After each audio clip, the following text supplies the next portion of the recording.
Hey guys, so our topic for today is how we can add another account to this computer.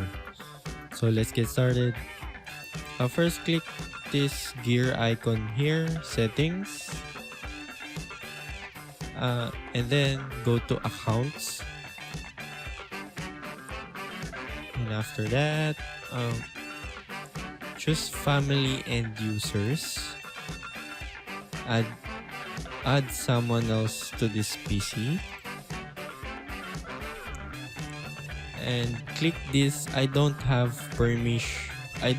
this person's sign in information. Okay, and then click this add a user without a Microsoft account.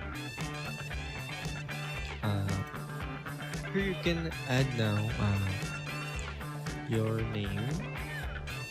If you wanted to have password, then you can have your password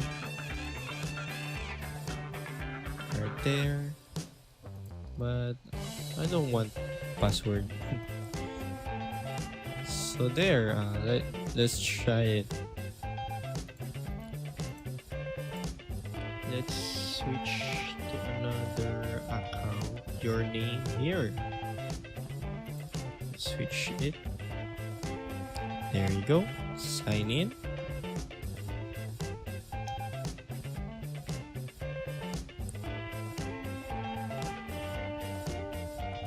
Also, I'll just fast forward this so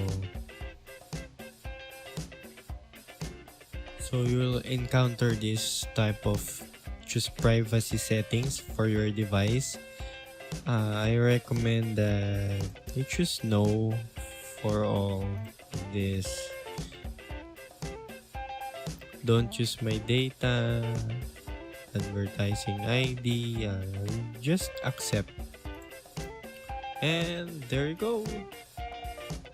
We're all set. That's it, guys. Thank you for watching, and don't forget to subscribe.